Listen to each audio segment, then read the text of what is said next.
so that folks who couldn't make it will be able to see what we talked about and learn too. So for those of you who don't know me, I'm Pam Metzger, the membership coordinator, Western Pennsylvania office, and kind of de facto tech support person for the foundation. So over to my right is Raymond Tribus, and I don't think No, I'm that's just Raymond. no, I'm Barb. I'm actually Barb Tribus. Okay. And where are you Yeah. from, Barb? Which chapter? Yeah. I'm from Crescent, Pennsylvania. I'm from the Friends of Prince Gallitzin State Park. Oh, okay. We got two Prince Gallitziners here. Good. Welcome. All right, Gary Sawyer. Yeah, Wendy's here too. Oh, I didn't see Hello, that. everyone. Okay. No, go ahead. This is Gary Sawyer. Yeah, I'm with the Friends of Ridley Creek in Delaware County. I wear two hats. One is recording secretary on the rare occasion that we do have an official meeting, but more frequently is the Trails co-chair. Dan Mumford, Mumford and Sons. Good evening, everyone. Dan Mumford. I'm with the Friends of World's End State Park, where I've been secretary now for about 5 to 6 years, basically for the duration of our group. I forgot to ask, does anybody have burning questions? Barb, Gary, burning questions, Dan? Not really, no. Okay. I don't see Wendy. Are you She's there, coming. Wendy? Oh, okay. Or maybe not. Maybe she came and went and her space is, oh, there she is. I'm here. Hi, Wendy. Hi. Also Prince Gallitzin, burning questions you have? No, I have no burning questions. I'm the former secretary of the Prince Gallitzin group, Okay, and Barb is our new secretary. okay. So I just told her I would jump on, and that way, if she was confused about anything, I would know also what was going on. So we're going to kind of try to help each other out because we've got a couple of different people in new positions this year. Super. Tag teaming's always good. That's what For sure. Danny Fitch. Hi, I'm Danny Fitch from the Friends of Canoe Creek here in Hollidaysburg. And my burning question is, how long do we have to keep the minutes? How is everyone recording their minutes? Is it all by snail mail or email? And how are you planning for secession? I've been secretary for a long time, 10 years. Yes. Yes, you have. You've been there at least as long as I have. Well, I'm a charter member and that's what There you go. happens. I love it. I love it. But when I win the lottery, I want to be able to have it, turn it over to someone and give them some ground rules. I've got 10 years or 11 years worth of notes, and it's like this. Oh, yeah. Yeah. Well, we will speak to that. And last but not least, Karen. Hi, I'm Karen Tynes. I'm with the Friends of Pinchot State Park. And I'm the secretary and the membership coordinator. Super, super. All right. So now you know, Marcy. And I'm going to just mute for a second. Those mushrooms I told you about smell like they're burning. So I'll be right back. Go grab them. Pam was just saying she was cooking mushrooms and they smelled so delightful that she was wanting to go grab them. And I think she should. Well, anyway, great. So, Karen, did you have a burning question? I want to make sure that we get, I noted Danny's in my head. Did you have a burning question? I don't think I do. Okay. Well, if one pops up, feel free to raise your hand. So Danny, let's answer your burning questions first.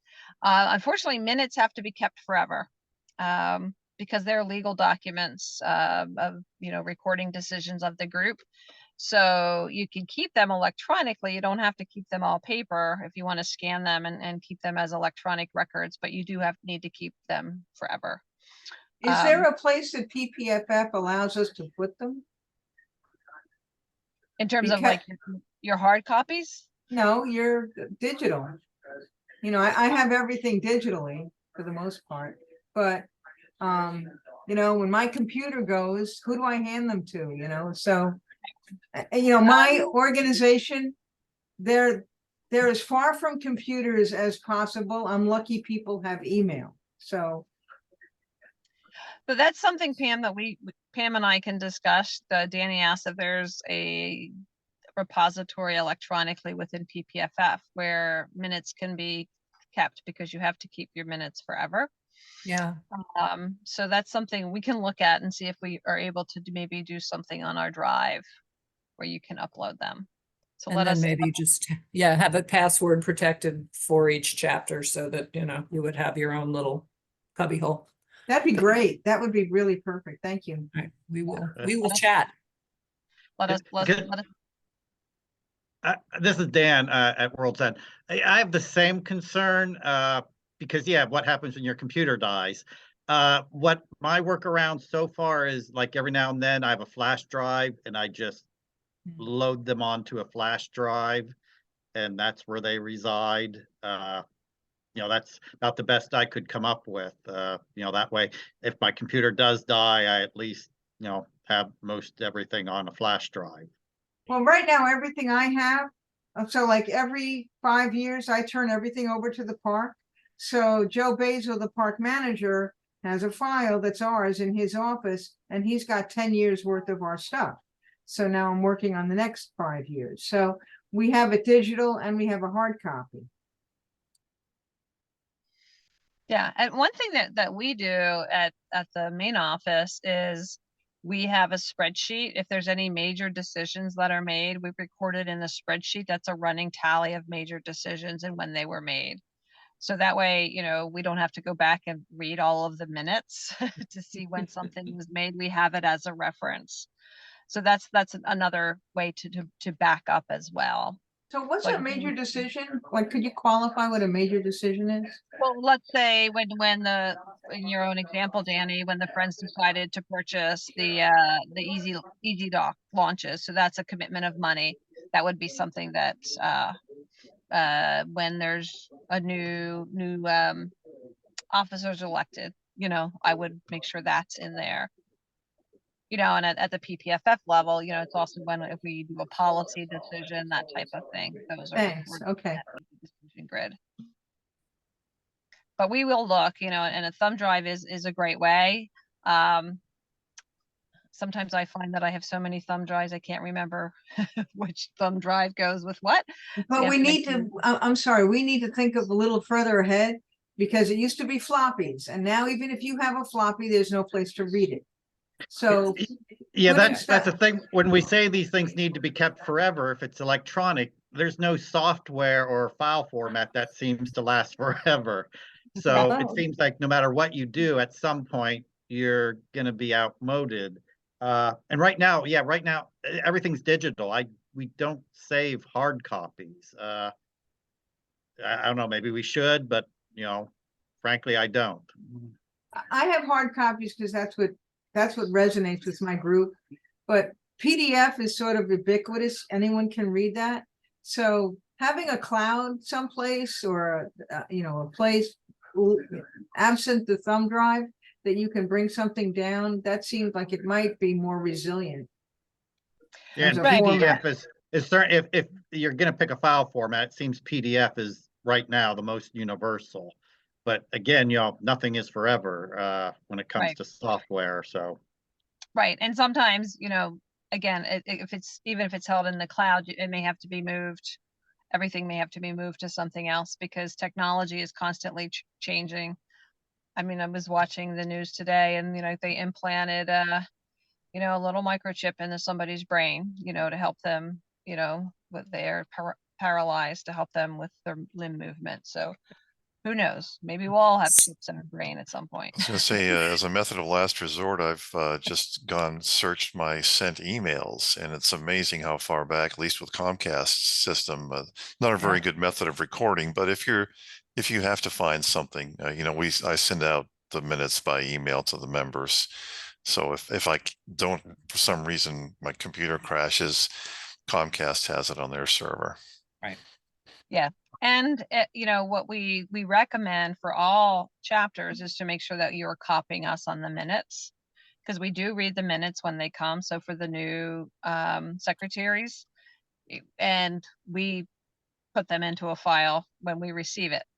So, you each have a file on my computer, each chapter has a file. I look at the minutes when you send it. If there's anything within your minutes that I need to react to, I react to it, like, hey, I saw you're doing an art show.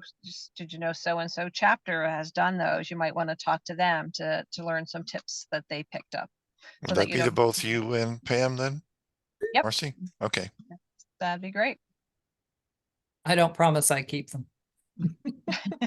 I do that. About that, sending you the minutes. I generally, my practice is to wait to send you the final approved minutes. Not the draft minutes, because there could be changes. The minutes don't really get approved until a subsequent meeting. But the downside to that is what end up getting is a little outdated, because the subsequent meeting could be a few months down the road. Is that a problem? I think the draft minutes are good enough for me, because it might be something that at the next meeting I would want to have shared information with you about, or, yeah, I would say it's best if we're able to see them right after your meeting, so that we're able to react to them if there's something that we need to share, or if there's. It's more about the information than the formality. Okay. Kind of the same thing that goes for the annual reports that everybody does every year. It seems to, really kind of freaks everybody out that they need to be meticulous about the number of things that they're doing and which category they put things in, and the financial thing has to be down to the penny. It's the information we're looking for, How many people did you bring to the park? How much money did you raise? How many volunteers did you have? It's big picture stuff. So we Okay, don't get that's down helpful. we don't get down to the nitty gritty on any of that stuff. So. And I had one more question, and we don't have to do this now, but for these secretaries, what format do you use? Do you do bullets? Is it a document? Do you capture attendance? Like, what do your minutes look like? And like I said, we don't have to do this now, because I know Pam and Marcy have things we want to share, but just let me know. Well, yeah, for mine, it's, pretty simple. I start off with at the top, noting the attendance, who was attending, both members and also park staff or any guests. And then, yeah, I just go down as the meeting progresses. It's not a transcript. I use bullet points, a lot of bullets. Yeah, it's nothing fancy. I rarely use paragraphs. It's mostly just bullet points. So on the Friends Resources page on the website, there's a little tabby for, let me see if I can find what it's called. I can't with the screen being shared, but one of the things that is on there is a little document on suggestions for how to take board minutes. So it gives you and here is even a sample. So you could take that and fill it in and That's do perfect. exactly Thank what you. Sure thing. Yes. The thing I do make sure I highlight are, of course, motions. Those are very clearly and prominently labeled in the minutes, and I kind of format it so that those are distinct and, easy to see and catch. The tabby is actually called chapter board meetings. So there's draft agendas for your chairs. There's Robert's Rules of Order, cheat sheet, very basic instructions, and then how to take the minutes. So I'll put this link to that accordion into the chat box, so you can find it. Right. And I think it's good to highlight the motions, but we have been now trained to discourage, recording who made the motion and who seconded the motion, because of potential liability. So record the motion, and if it passed unanimously, or if there was, 5-2 or whatever. But and again, remember that by the PPFF bylaws, it doesn't have to be a unanimous vote. It's a majority vote. Yeah, I just note, that it was, there was a motion, it was seconded, and then I'm very careful about just what the motion is, especially if it involves money. I get very descriptive, especially when money's involved. But yeah, I don't name names. But yeah, that's perfect. And, you know, as the secretary, you can ask people to repeat the motion so that you are capturing it exactly as it's presented. And then if it's amended at all, then you would want to capture that amendment. You may see on this form, I just noticed it as it was going by, that there is on the format, there's a place where somebody's name was recorded as having dissented. So this is dated 2022 and things change. Yeah, that brings up a question for me. For things that are not motions, or if somebody just makes a comment or asks a question, do we name names in that instance, or we just say a board member asked this question or said this? I would say you could just record it as, you know, it was brought up as to whether or not, you know, that was the appropriate way to sell firewood, you know. Yeah. Record the question or the thought, not necessarily assign it to a person. Okay. You know, and dissenters, Pam, you know, sometimes it is, you do want to record the dissenter. If somebody is like, you know, I don't support this and I wanted to go on the record that I don't support this motion. Oh, there you go. So, you know, just in general, you know, with keeping the minutes, we've had a couple of chapters we've had to chat with, you know, that it is important to keep them because they are a legal record of the decisions made. So, you know, keeping the minutes, utilizing whatever format works for you, but there are some suggested formats on the website. That's important. Disseminating the minutes prior to the next board meeting is very important. And oftentimes minutes serve as reminders. So on our board meeting minutes, we often, well, I always, because I type them up, is I put any action steps that were agreed upon and I highlight them as a different color. And then I also put them in the body of the email saying these are the action steps before the next meeting. Receiving the minutes at the meeting, you know, if somebody has a follow-up action, you know, they may not have had that prompt that they needed to take that next step. Do you all include the park manager in your distribution of the minutes for Friends meetings? The park manager is an ex officio member of the board or the district forester if you're at a forest. So yes, I would definitely include the park manager. Okay. We also include our naturalist, who's also the park representative who manages volunteers, and we fall under that person. However, they don't come to our meetings. The park manager comes to the meeting. And, you know, we've had questions in the past about sharing the minutes outside of the board, and that is not recommended. And do not post minutes on your website either. We are not PPFF is not a membership organization such as, let's say, if you belong to an alumni society where you're voting on the board members as a member at large. So that actually is another safety step to protect all board members. So minutes are internal documents. So if we have somebody at the meeting who's not a board member, we do not share the minutes with that non-board member. I would give them out to the board members. Probably wouldn't necessarily hand them to the non-board member. So I get confused. My meetings are chapter meetings. Our board meets before the chapter to set the agenda, but there's 4 of us. So we consider our members who are paying to be there. Part of the benefit is the minutes of the board, and I mean, is the minutes of the chapter meeting. No, they are the only people that should be getting your minutes are members of the board of directors. Then I only am sending it out to 4 people.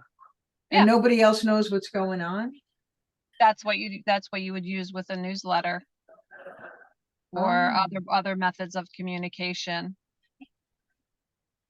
It wouldn't go to members of your members who are dues paying members. Wouldn't receive. Wow, we've been doing it wrong for 10 years. Well, I'm glad you're here then tonight, Danny. Yeah, so it just goes to your board members. So if people come to your meeting and you make up copies, they're just supposed to be for the board members and not other, or Generally, is it, is I it okay to do that? It's just not what's necessary. yeah, I mean, I would say, Your network bandwidth. give them out to the board members, make sure the board members have them. If other people want to see them while they're there. But generally, you really don't want to get into the habit of giving your meeting minutes out to other people who are not official board members. That's why I emailed the minutes to the board members prior to the day before the meeting, so I don't have to deal with that. And that's how we do So it. you don't take a hard, I as you as the secretary could have a hard copy in case there's a question. Or, make sure that your chair has a hard copy, but you wouldn't necessarily have to have hard copies for everybody. Make sure everybody gets them electronically, and then you don't have to worry about that. Good point, Dan. Especially when you have a gigantic board like Prince Gallitzin. Save yourself some paper. And we do I have one board member that does not have the internet. She has a computer, but she does not do email or internet. What I do is I put stuff on a flash drive and send it to her. Yeah, you can always print it out if somebody doesn't have the internet and pop it in the mail to them so that they have it, or make a copy specifically for them at the meeting. We function as, and we talked a little bit about this in the chairman's meeting. We do a consent agenda so that, the board members look at our meeting minutes and our treasury report prior to the meeting. And if there's questions, then we discuss it. Otherwise, it's voted to approve or typically approve for us pending the audit when it comes to the treasury. But if you're using a traditional format for an agenda, old business and new, you have the treasurer's report, board meeting minutes. And, the call could just be whether any changes or addition to the minutes, and those would be noted. And then the minutes would be voted on. And God forbid one of those awful meetings where they insist on reading the minutes. That is definitely passé. Time to move on from that.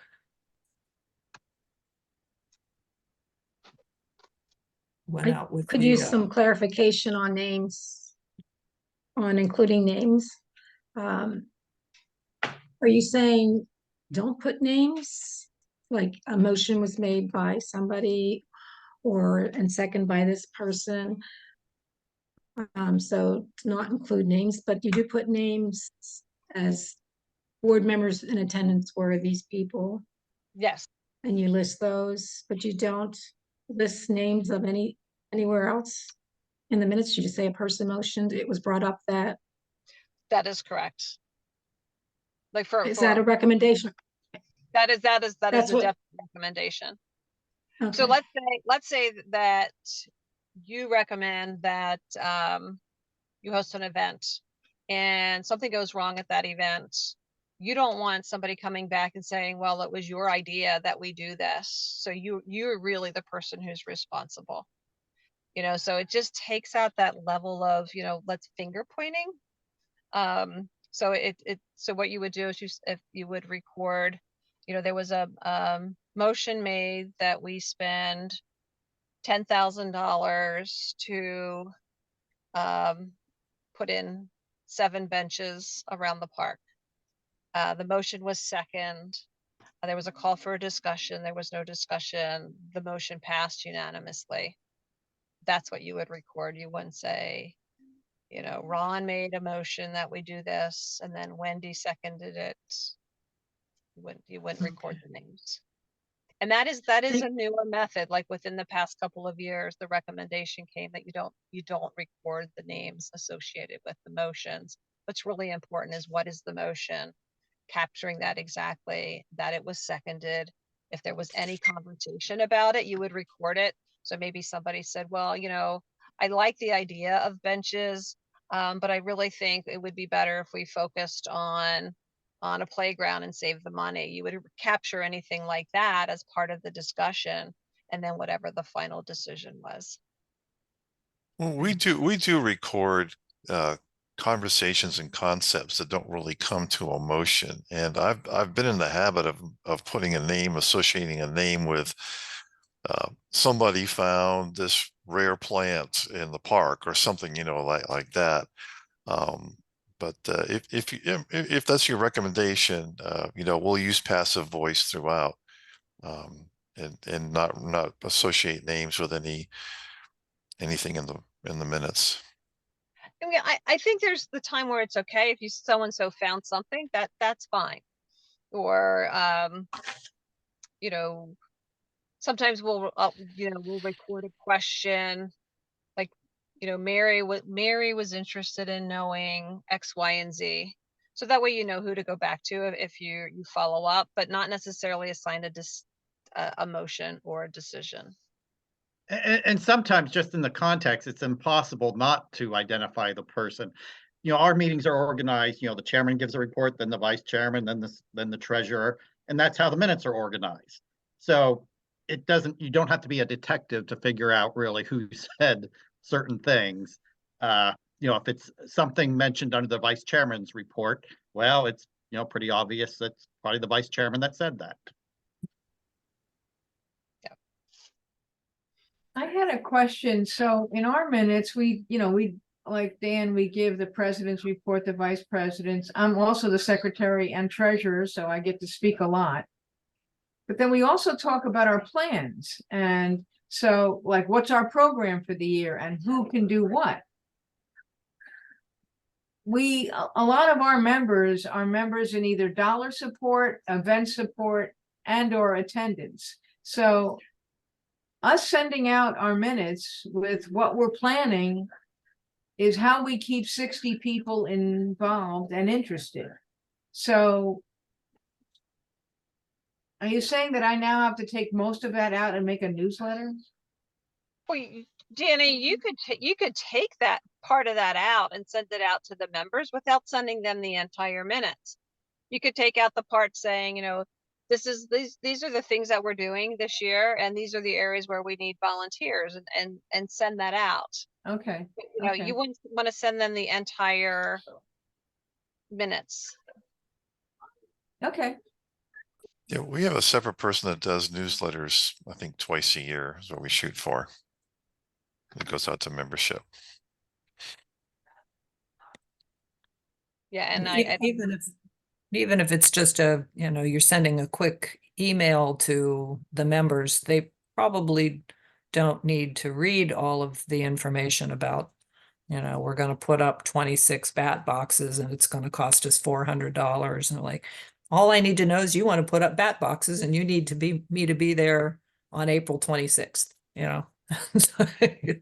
I'm there. Good, cool.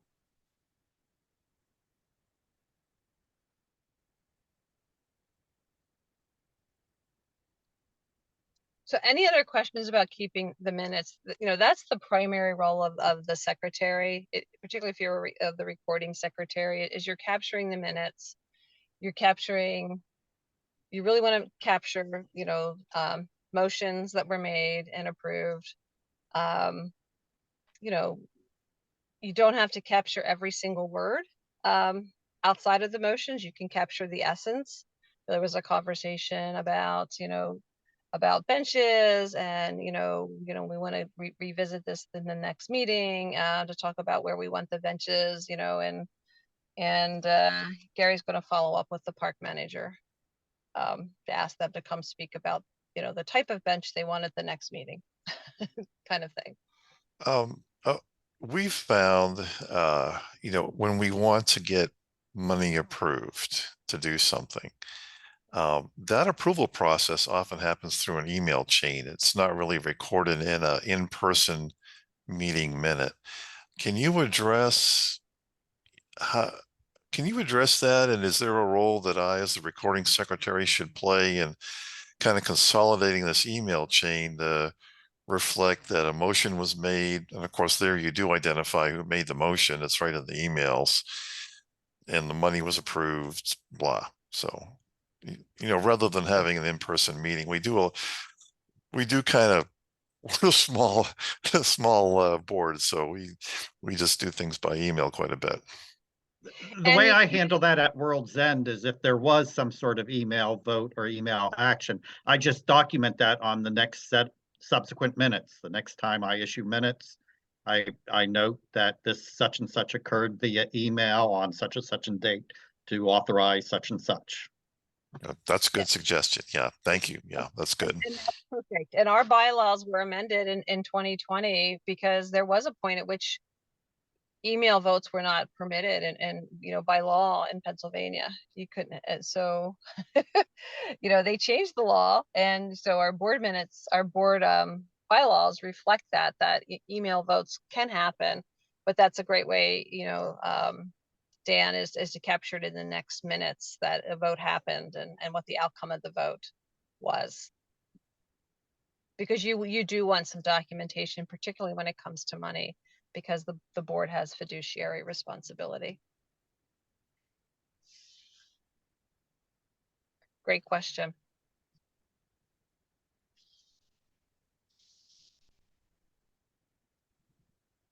Some secretaries have additional roles. Some secretaries are also doing the newsletter. I know that Dan does the newsletter. I know, like you said, Gary, there at Ridley Creek, you have another person that does the newsletter. So some secretaries have other duties. Some secretaries might be corresponding secretaries. I believe somebody said they were also coordinator for the membership program. So, if you have a question specific to those other duties that you have, feel free to ask that, because every secretary might be a little bit different in what the expectation is.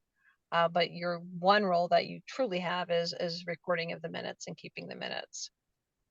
And there are examples of minutes. There are examples of newsletters. If you've not been to the Friends resources page of our website, there are some samples of other chapter newsletters, which are great communication pieces to go out to the membership to let them know what you're doing.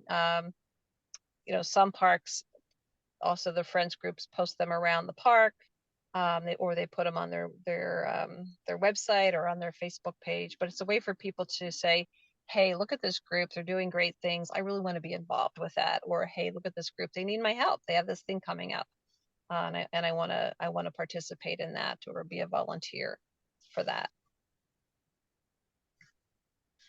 We shared with the chairs, and I'm going to ask Pam to bring it up, and we shared this with many of you last year. The decision-making tree when it comes to the thing that we have now is like, oh, do you need insurance? Do you not need insurance for your events that you're having? So Pam, if you can just bring that up so folks are familiar with it, because it's always good to have all members of the executive committee familiar with the decision tree. And this could change because right now PPFF is working with DCNR to create a master agreement with PPFF, so that some of these things, we have some chapters that have been how do I say this? They've taken over hosting events that were traditionally the parks, and now they're assuming the cost of the liability insurance for those events. And in some cases, it's very expensive. So we're trying to move it back where Friends can be intimately involved and be a part of that process, but they don't have to assume the liability and assume the costs associated with the liability. So Pam, if you just want to, it's way too small for me to read on my phone. I don't know if it will be the same. I have a very small screen on this laptop, but this colorful tree starts out with the very first question that says, is the event sponsored by the Friends, or are you merely assisting the park forest? And that speaks directly to what Marcy was just saying. The evolution of the way some of these events have come down is that the Friends have taken over, and then you go to that's okay, it's a Friends sponsored event. First of all, do you have the park managers or district foresters endorsement, and then you go through all of the different things that might be a part of the event, right? Is it a race, a ride, a paddle? Is there going to be live music? Are there food vendors, craft vendors, hay rides, whole other subject, silent auctions and raffles, whole other subject. All coming down to, do you need an insurance rider? And that was the real impetus for a lot of this, is that getting that insurance rider that's become more and more expensive and harder to get.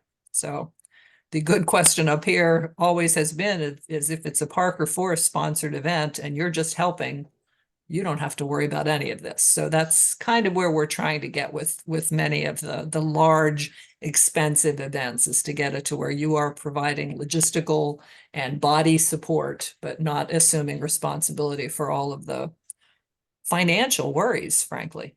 So Our first day hikes, are they state sponsored or are they from the Friends? Because I They're know state-sponsored. they are state sponsored. Yeah, Okay. even if your Friends is leading it, it is a state initiative. And in many cases, in a lot of the parks, there's no educator during that time period. So it is the Friends group that is leading the hike, but that is state sponsored. And for those types of day-to-day things, we carry insurance for that as well. It's when you're doing something really above and beyond, like your trail days, Gary. We have volunteer insurance, and you're also conservation volunteers. So, and we had to use it at Ridley. So you don't have to worry about that. these are for the fall furnace fests, the I don't know if the bluegrass festival at Laurel Hill, the music in the mountains, the just big stuff where you've got hundreds and thousands of people coming, and vendors and music and food and all kinds of. Speaking of music, we have done live music, and I'm just intrigued by, I wasn't aware of this, that the type of music impacts the insurance premium. Yes.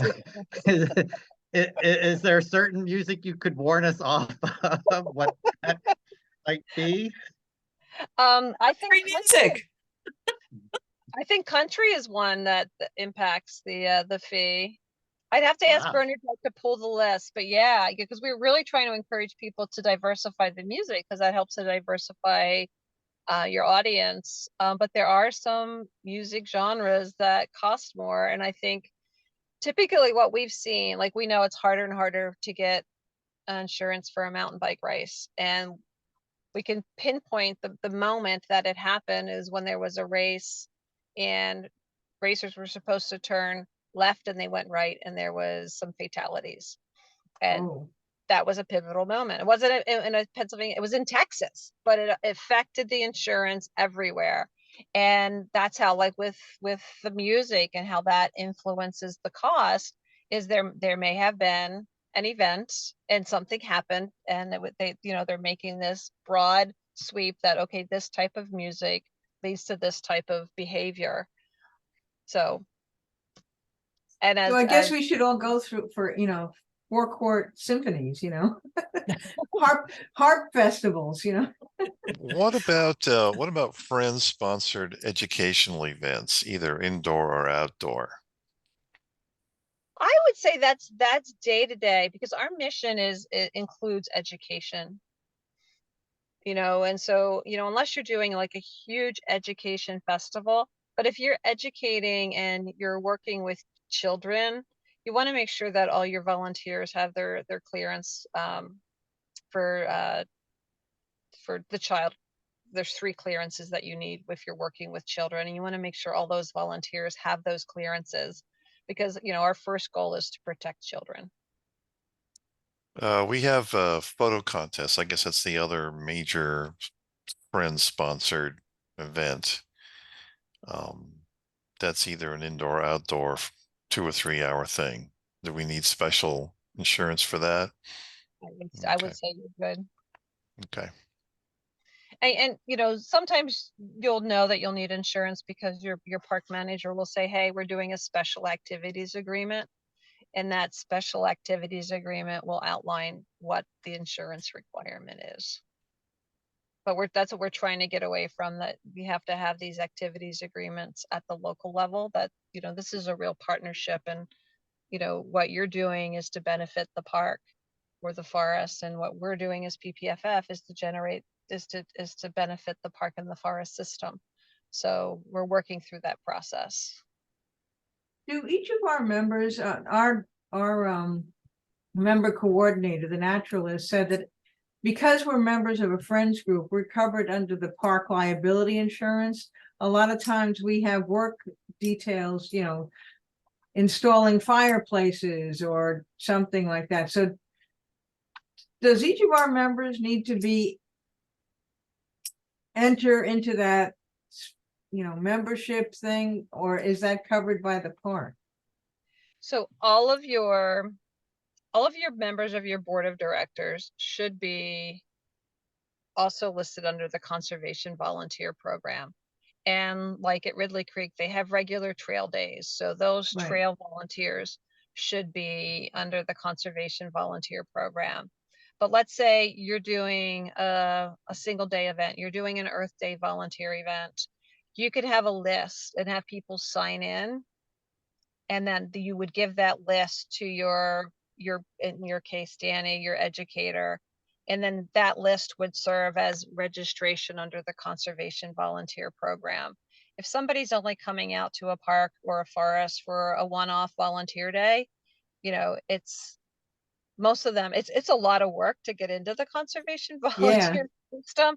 And then that's just another person for them to manage. So it does work with a sign-in sheet that, when we do it for a volunteer day, we have the sign-in sheet. And this is also on the website. It's a liability waiver. And then it also says, we were going to take photos here. So by signing this, you're also giving us permission to use your photo. And then we photocopy that and give it to whatever park we're at and say, here it is for you for the conservation volunteer stuff. And then we maintain a copy of it as well. Because your volunteer days are also covered under the PPFF insurance. But you do want to be in the conservation volunteer system. And we have, there you go. Pam's showing you now what's available on the website. There's- Go ahead, Pam. There's a tab that says volunteer management, and this is under there. So this is just a Word document that downloads, and there you have it. Print it out, sign it. We also include a emergency contact number, which fortunately I don't think we've ever had to use, but we have another column for that.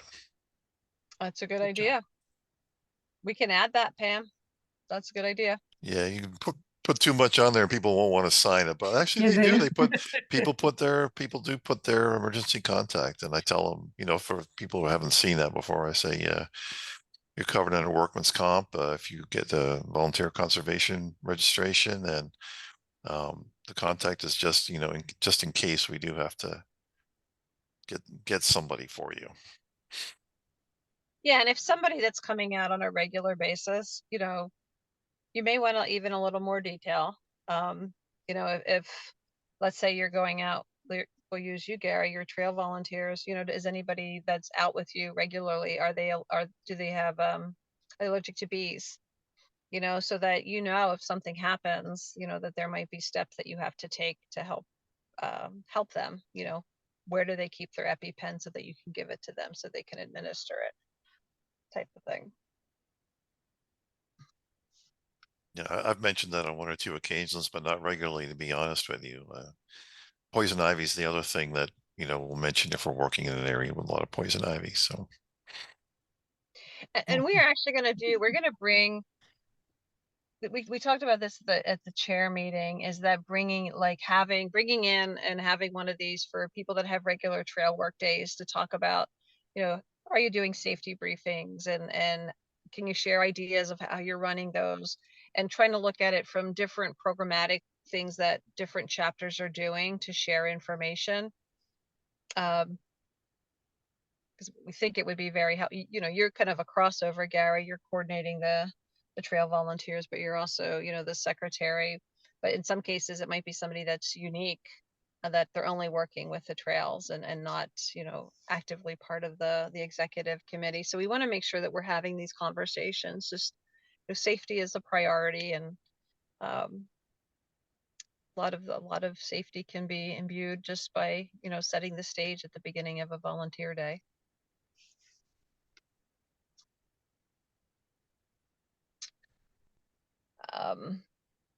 So, other questions? Karen, others, can't see everybody.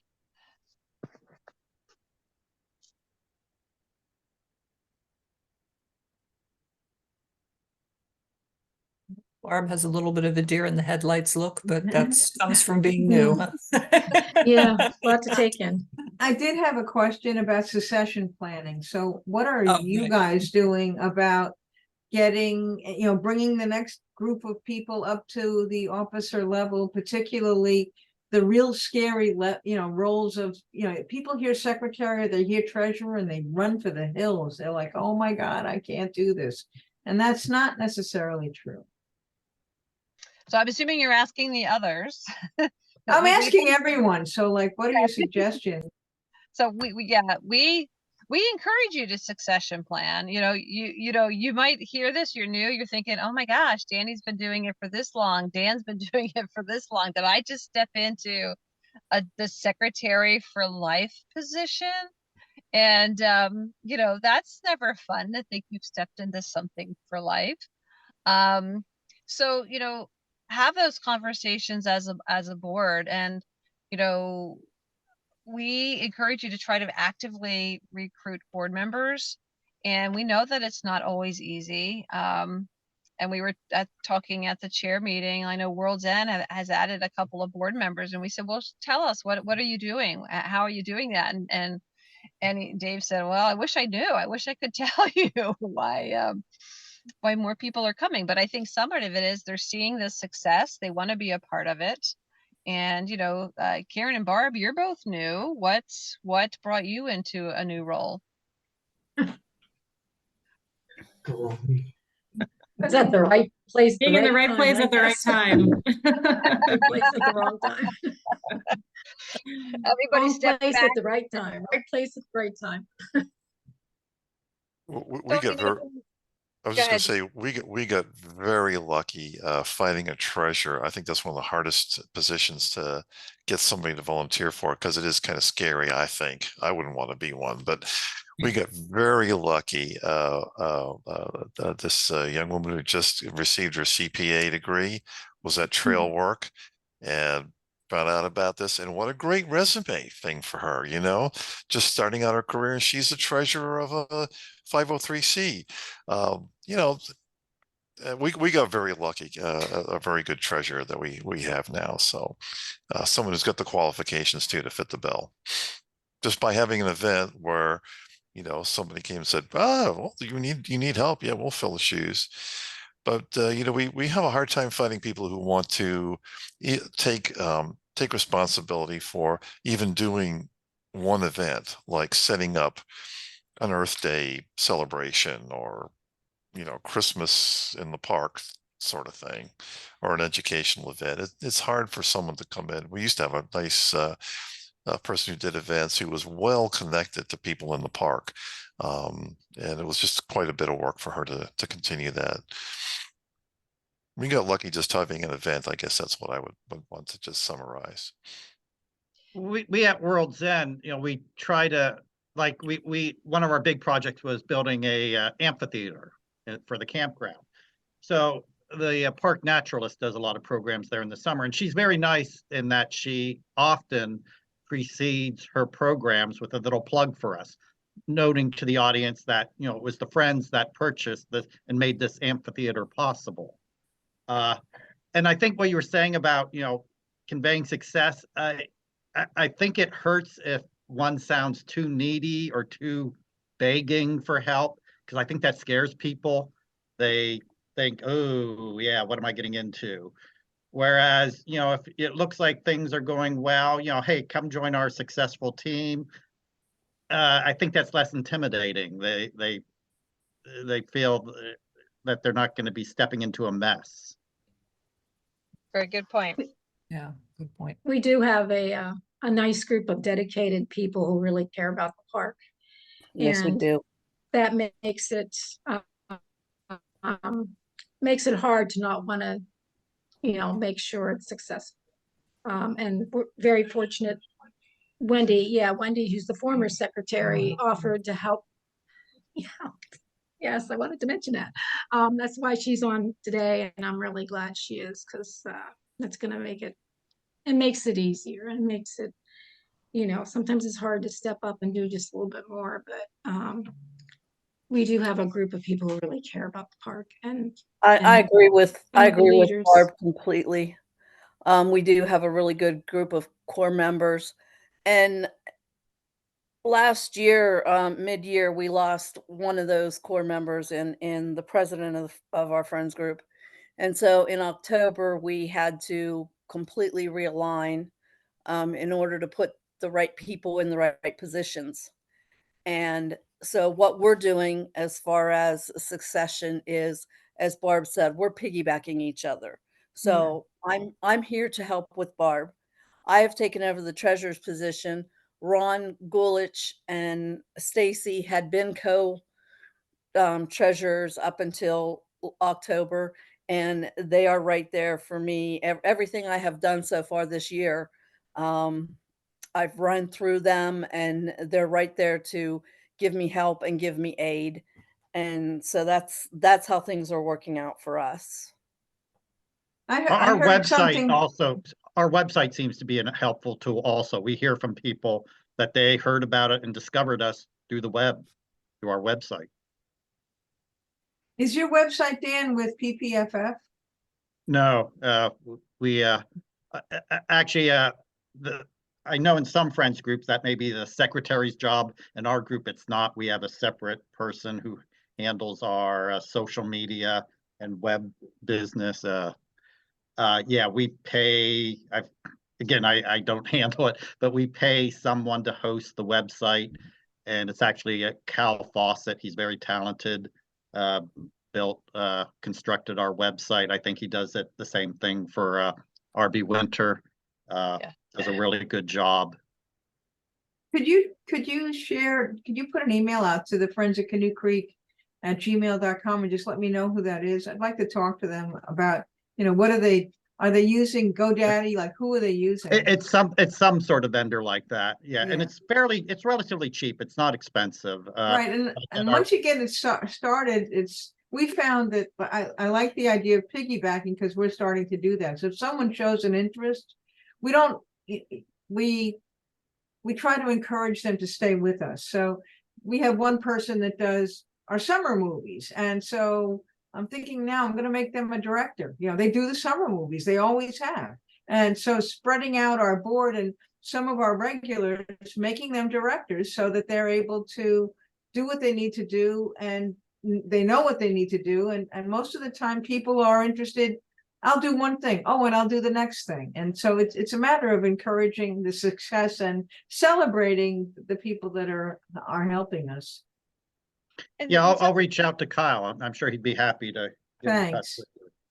And sometimes it's a matter of going outside of the park, and we have groups that go out and they go to other events and they table, Yeah. so that people know who they are and what they're doing. I just checked at our last meeting, we authorized $162 for the web hosting for a year. That's worth it. Yeah, it's cheap. Yeah. And we kind of I guess, again, you can determine where your traffic is coming from. And we were struck by how much traffic we're getting from out of state, especially like the New York metro area. Oh, you guys are right near that.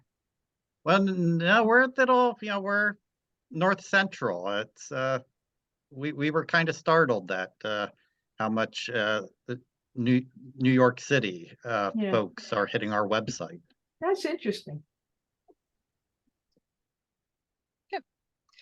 Well, I'm looking at the time. We have a few minutes left. I want to make sure that there aren't any other questions that people have.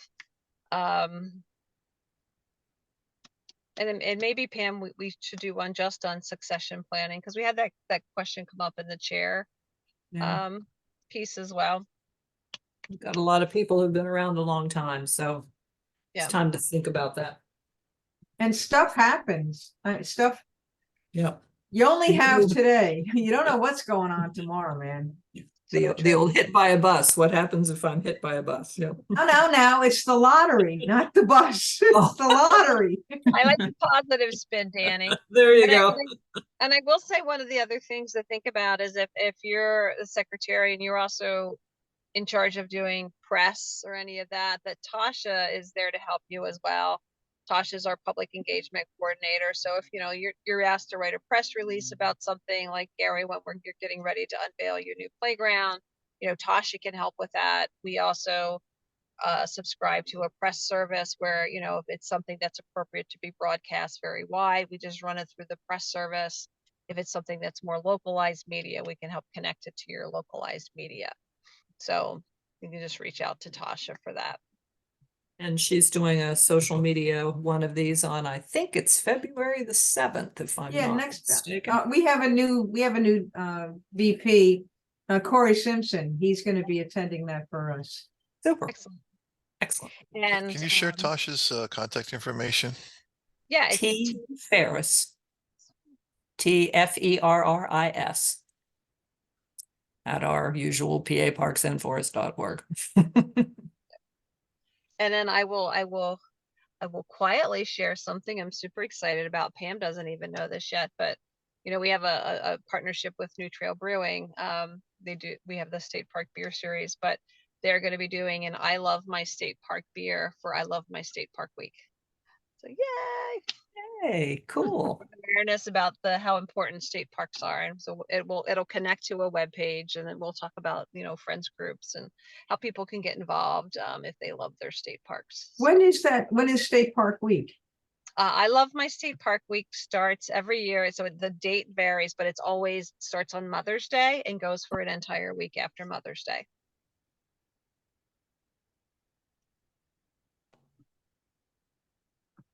I imagine it's going to be an IPA. Oh my God. Very good. Whatever. Very good. Bless their hearts, not to question And on whatever that they note- choose. Yep. Yep. Well, thank everybody for being here. This has been great. And of course, reach out if you have any questions. We're always here to help. Hey, And does that mean that during State Park Week we can have beer in the park? No, ma'am. Right. You can buy it and enjoy it at home. But thank you. Actually, we're here in Florida, and we stopped at a Florida State Park, and their concessionaire sells beer in the park. We're like, what? Different go to- state, different state. I know, different state, 4-time gold medal winner. Blah, blah, But blah. thank you for all that you do. We really appreciate it. And, particularly when you step up to hold an office or position such as the secretary, that is so important for the chapters to survive. So thank you very much. for Thank what you. do. Thank you. Thank you for holding this. You're welcome. Our Bye-bye. pleasure. Bye-bye. Have a great week. Stay warm Okay. Bye. or cool. Yeah.